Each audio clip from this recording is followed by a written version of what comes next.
Oke, bismillahirrahmanirrahim. Assalamualaikum warahmatullahi wabarakatuh. Perkenalkan, nama saya Ermila dengan NIM S1 S1220449. Nah, pada video ini saya akan menjelaskan 3 materi. Yang pertama itu ada using clustering for image segmentation, yang kedua ada using clustering for semi-supervised learning, yang ketiga itu ada DB-scan. Nah, untuk yang pertama, di sini sebelumnya itu saya akan menjelaskan sedikit apa itu segmentasi citra. Nah, segmentasi citra adalah proses membagi sebuah citra digital menjadi beberapa segmen atau kelompok piksel yang lebih homogen dan bermakna. Tujuannya itu adalah untuk menyederhanakan representasi citra agar lebih mudah dianalisis. Nah, setiap piksel dalam sebuah segmen itu dia memiliki karakteristik yang serupa seperti warna, intensitas, atau tekstur. Nah, bagaimana clustering itu digunakan dalam segmentasi citra? Clustering itu adalah teknik dari unsupervised learning yang tujuannya untuk mengelompokkan data point ke dalam beberapa cluster berdasarkan kemiripan karakteristiknya. Nah, dalam konteks segmentasi citra, kita dapat memperlakukan setiap piksel dalam citra itu sebagai sebuah data point. Nah, fitur-fitur dari setiap piksel yang dapat kita gunakan itu untuk clustering itu adalah nilai intensitas warnanya, misalnya nilai R, G, dan B. Nah, kita lanjut untuk codingan pertamanya.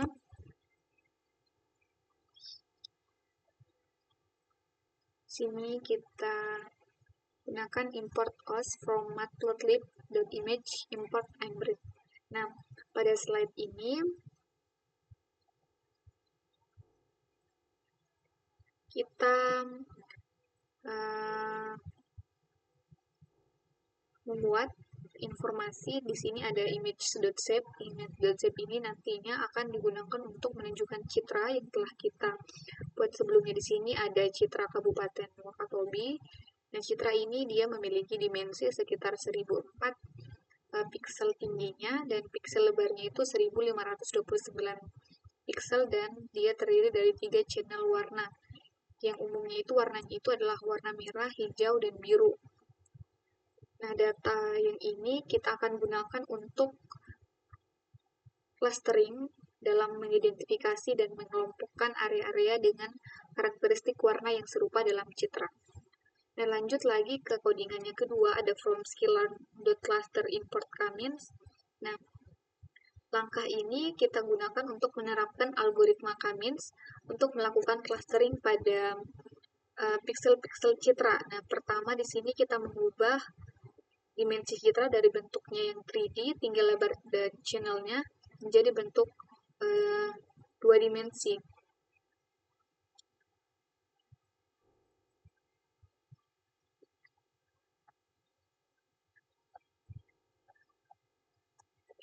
Oke, kemudian kita lanjutkan dengan inisialisasi objek Kamisnya dengan menentukan jumlah cluster yang diinginkan. Dalam hal ini kita gunakan 8 cluster dan mengatur random state-nya itu sama dengan 0 untuk reproduktivitas hasil. Nah, setelah algoritma Kamisnya dilatih menggunakan data pixel X, kita mendapatkan label untuk setiap pixel yang menunjukkan cluster mana pixel tersebut termasuk. Nah, terakhir kita mengganti nilai warna setiap pixel dengan nilai rata-rata warna dari cluster yang bersangkutan dan mengembalikan dimensi citra ke bentuk semula sehingga menghasilkan citra yang telah tersegmentasi menjadi 8 warna dominan. Selanjutnya kita lanjut ke tipe image. Nah, setelah kita melakukan segmentasi, kita ingin mengetahui tipe data dari variabel image. Dengan menggunakan tipe ini, kita dapat melihat bahwa variabel image itu masih bertipe numpy and array. Nah, ini berarti meskipun kita telah melakukan segmentasi dan memanipulasi nilai pikselnya, struktur datanya tetap sebagai array numpy yang merupakan format standar untuk merepresentasikan citra dalam Python. Nah, kita lanjut ke kode ini. Kode ini dia tujuannya untuk memvisualisasikan hasil segmentasi citra dengan menggunakan berbagai jumlah cluster. Nah, pertama di sini kita menginisialisasi sebuah list kosong bernama segment image. Segment image ini segmen image ini dan mendefinisikan tuple and color yang berisi jumlah cluster yang akan kita coba, yaitu ada 10, 8, 6, 4, 2. Nah, kemudian kita melakukan iterasi melalui setiap jumlah cluster dalam colors-nya. Di dalam loop, kita melatih model Cummings dengan jumlah cluster yang berbeda untuk setiap iterasi. Kemudian melakukan segmentasi pada data pixel X dan menyimpan citra hasil segmentasinya. Nah, setelah proses segmentasi dengan berbagai jumlah cluster ini selesai, kita akan membuat figur matplotlib-nya dengan ukuran 10 x 5 inci. Nah, dan mengatur layout subplotnya itu agar tidak terlalu rapat. Nah, kemudian untuk subplot pertama ada posisi 2, 3, 1 ini kita gunakan untuk menampilkan citra hasil asli dengan judul original image. Kemudian kita akan melakukan iterasi melalui segmented image dan tuple and colors-nya itu secara bersamaan. Kemudian untuk setiap hasil segmentasi dan jumlah cluster yang sesuai, kita akan membuat subplot baru menampilkan citra hasil segmentasi dengan menormalisasi nilainya ke rentang 0 sampai 1, kemudian kita akan membaginya dengan 255.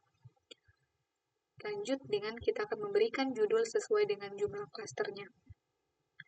Ini adalah tampilan gambarnya. Ada original image, 10 colors, 8, 6, 4, dan 2. Tampilannya seperti ini. Nah, kita lanjut ke bagian demonstrasi clustering processing ini atau pra-pemrosesan data. Hal ini pada dataset angka load digit yang tersedia di scikit-learn. Nah, kode ini dia memuat dataset menggunakan load digit dengan parameternya itu return xy sama dengan true. Hasilnya disimpan dalam variabel x digit. Nah, x digit dengan y digit. Nah, lanjut kita ke from scalar model selection-nya ini dia digunakan setelah kita memuat tadi dataset angka load digit. Langkah yang selanjutnya mesti digunakan itu adalah membagi datasetnya itu menjadi dua bagian utama. Ada set latihan atau training set dan set pengujian atau testing set. Dia gunakan fungsi train test split dan dari scalar model selection untuk melakukan pembagian ini. Nah, secara defaultnya, sebagian data itu akan dialokasikan untuk set pelatihan dan sisanya untuk set pengujian. Nah, fungsi ini dia mengambil fitur x digit dan label y digit sebagai input dan menghasilkan 4 output: xtrain untuk pelatihan, xtest untuk fitur pengujian, ytrain label untuk pelatihan, dan ytest untuk label untuk pengujian ytest.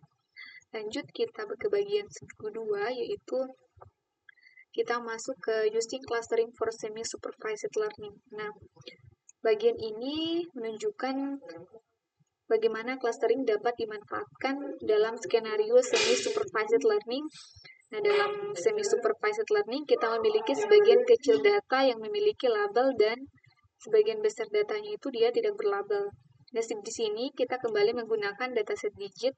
Nah, namun kali ini kita membaginya secara manual dataset pelatihan dan pengujiannya. 1.400 sampel pertama dari fitur X digit dan label Y digit digunakan sebagai data pelatihan xtrain ytrain. Sedangkan sisanya itu digunakan sebagai data pengujian xtest ytest.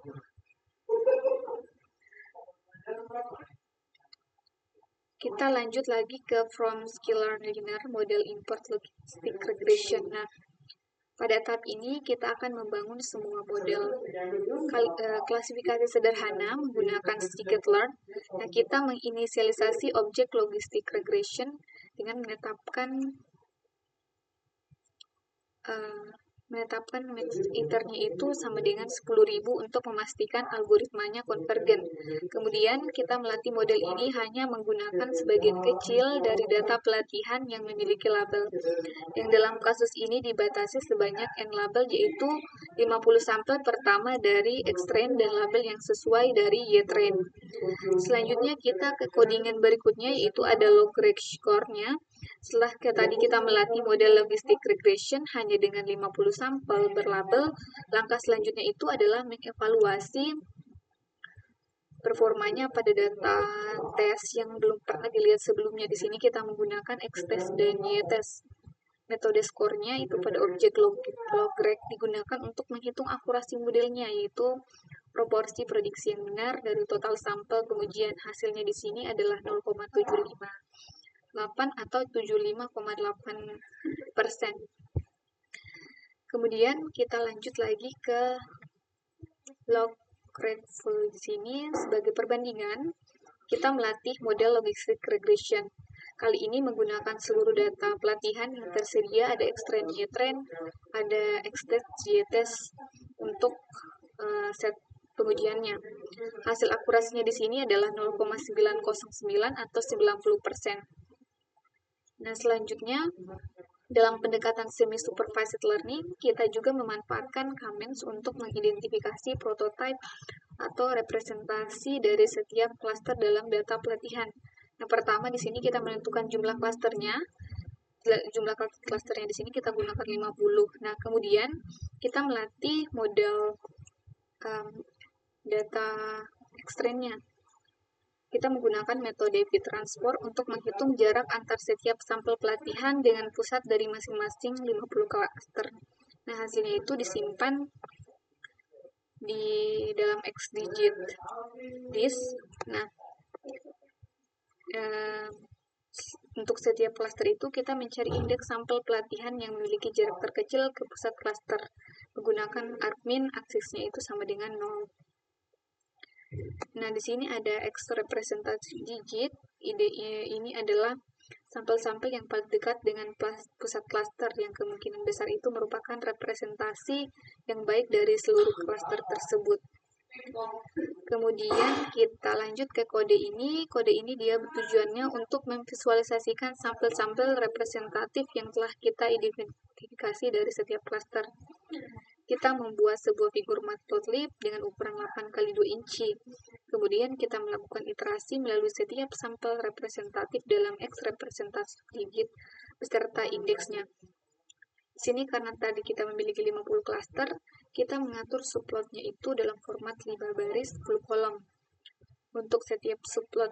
Kemudian kita menampilkannya kembali ke dalam bentuk aslinya. Di sini kita gunakan gambar 8x8 pixel menggunakan color map binary dan metode interpolasi binar.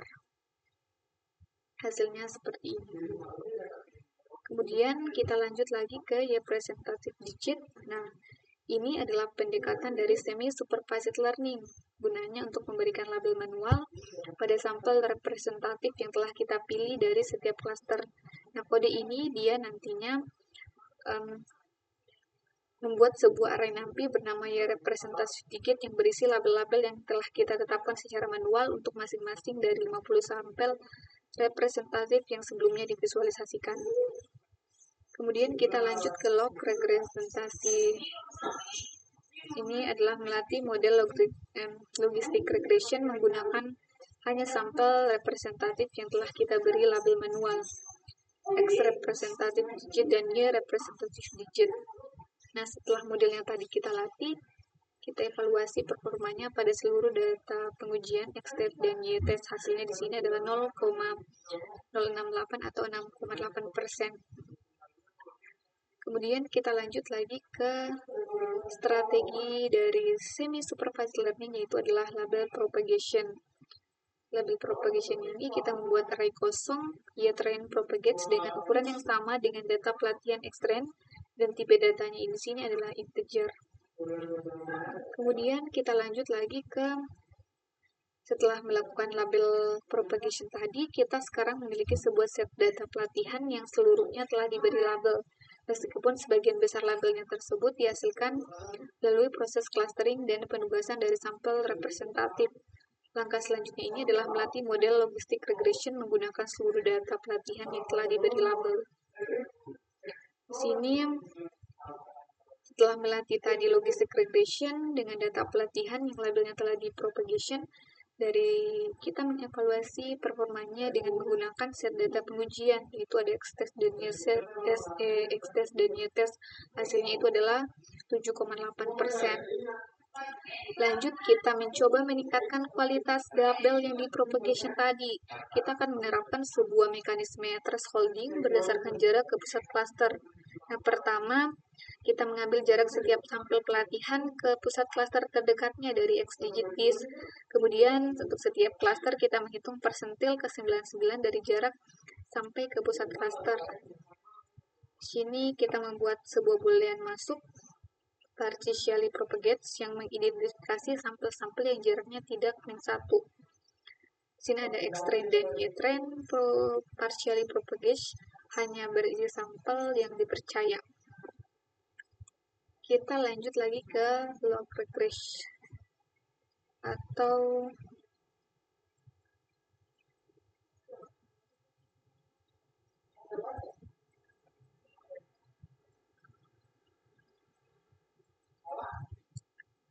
melakukan propagasi label ke seluruh data pelatihan berdasarkan hasil clustering dan label representatif. Kita melatih model logistic regression menggunakan seluruh data pelatihan yang kita miliki. Di sini ada X-trend dan Y-trend propagate. Tujuannya adalah untuk melihat performa model ketika dilatih dengan seluruh data yang telah diberi label melalui proses semi-supervised learning berbasis clustering ini. Di sini untuk nilainya ada 0,78 ini 0,78 ini diperoleh dan setelah kita melatih model logistic regression dengan seluruh data pelatihan yang telah diberi label melalui propagation dan sampel representatif itu.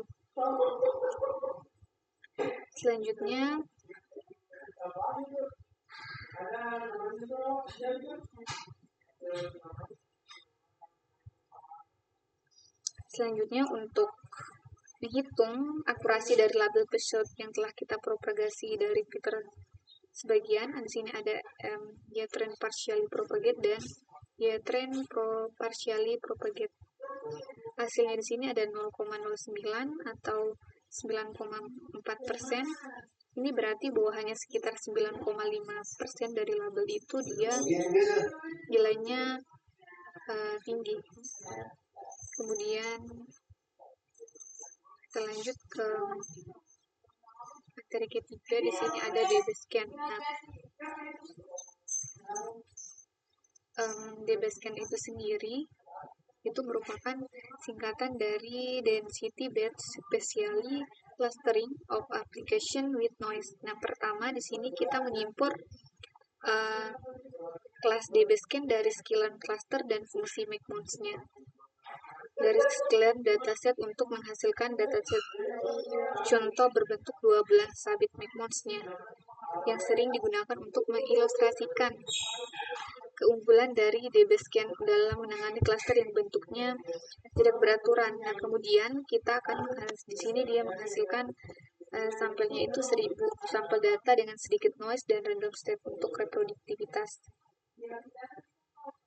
Selanjutnya di sini kita menginisialisasi objek DB-scan dengan dua parameter pentingnya, apps-nya yang menentukan radius maksimum untuk mempertimbangkan sebuah titik sebagai tetangga dan min sampelnya yang menentukan jumlah minimum titik yang dibutuhkan dalam radius apps agar suatu titik itu tidak dianggap sebagai titik inti atau core point-nya. Terakhir, kita melatih model DB-scan ini menggunakan dataset X. Kemudian kita lanjut lagi setelah melatih model DB-scan pada label dataset McMonds-nya tadi, kita melihat 10 label pertama yang dihasilkan oleh algoritma untuk 10 sampel pertama dalam dataset. Nah, label-label ini dia berupa angka integer, titik-titik yang diberi label bilangan bulat, non-negatif termasuk ke dalam klaster tertentu. Nah, menariknya, kita juga ingin melihat label yang berbeda -1 dalam DB-scan. Sini dia -1, dia akan mengindikasikan bahwa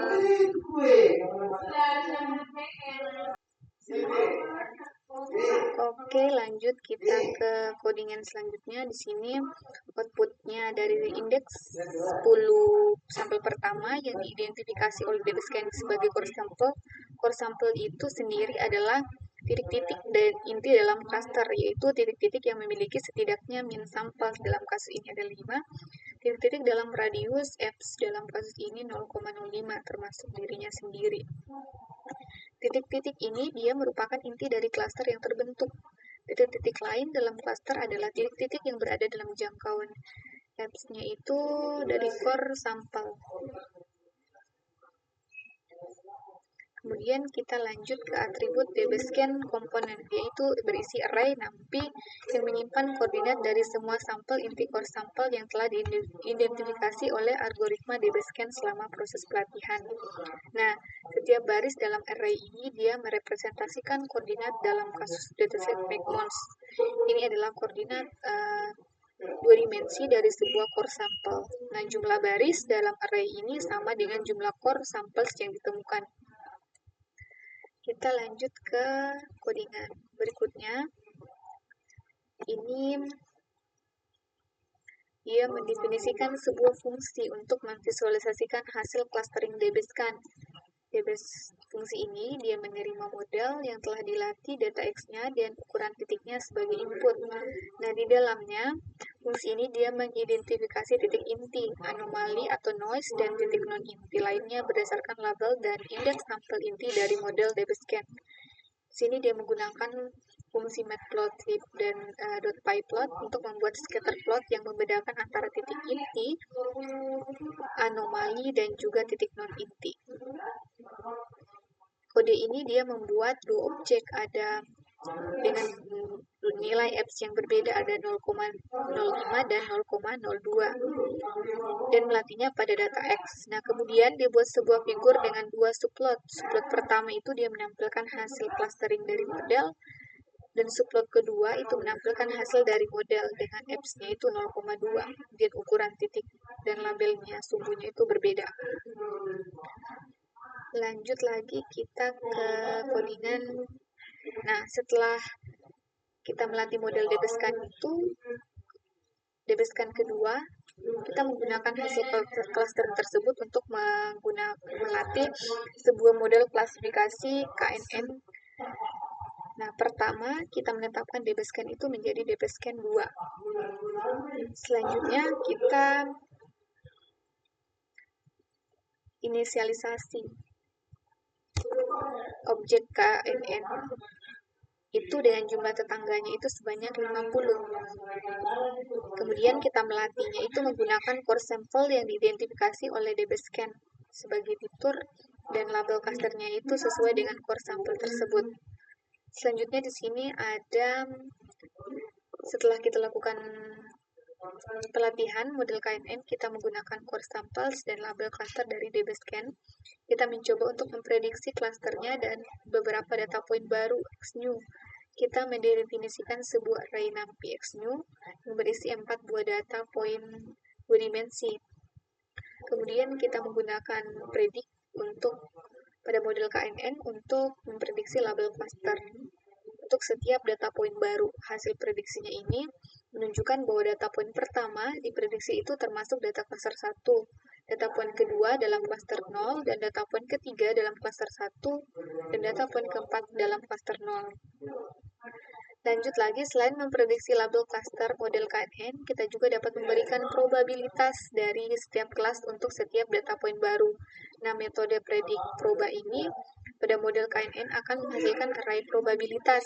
Setiap baris dalam array ini sesuai dengan data point dalam XNew, dan setiap kolomnya sesuai dengan kelas. Dalam kasus ini ada dalam kasus yang ditemukan oleh DBSCAN ini, nilainya itu dia menunjukkan probabilitas bahwa data point tersebut termasuk dalam kelas tertentu. Nah, misalnya untuk data point pertama itu ada probabilitas 0,18 untuk kelas 0 dan 0,82 ini untuk kelas 1.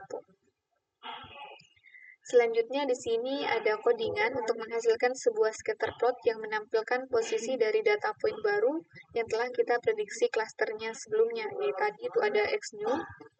Figur plot ini dibuat dengan ukuran 6 kali 3 inci. Fungsi dari PLT scatter ini untuk membuat plot titik-titik X-nya sama dengan 0 dan X-nya itu sama dengan 1. Nah, masing-masing ini digunakan sebagai koordinat X dan Y dari titik-titik tersebut. Nah, parameter C sama dengan B ini untuk mengatur warna titik menjadi biru. Marker sama dengan plusnya ini digunakan untuk menggunakan tanda plus sebagai bentuk titik. Kemudian S sama dengan 200-nya itu mengatur ukuran titik menjadi 200. Nah, output dari kode ini adalah sebuah plot dengan 4 tanda plus berwarna biru yang merepresentasikan posisi dari 4 data point baru yang telah kita definisikan dalam XNew pada bidang 2 dimensi. Nah, lanjut lagi kode terakhir, dia menggunakan model KNN yang telah dilatih untuk memprediksi label cluster data point baru XNew dengan mempertimbangkan jarak ke tetangga terdekat. Yang pertama, KNN nextborn-nya atau XNew nextborn-nya ini sama dengan 1. Dia mencari tetangga terdekat berdasarkan course sampel DBScan untuk setiap titik di XNew dan mengembalikan jaraknya serta indeks dari tetangga terdekat tersebut. Nah, kemudian kita menggunakan indeks tetangganya ini untuk mendapatkan label cluster yang sesuai dengan label core sampel DBScan. Nah, hasil akhirnya di sini dia menunjukkan prediksi cluster untuk setiap titik di XNew, di mana -1 itu menunjukkan bahwa titik tersebut dianggap sebagai noise berdasarkan kriteria jarak. Mungkin itu saja dari saya, kurang dan lebihnya mohon dimaafkan. Bila taufiq wal hidayah, wassalamualaikum warahmatullahi wabarakatuh.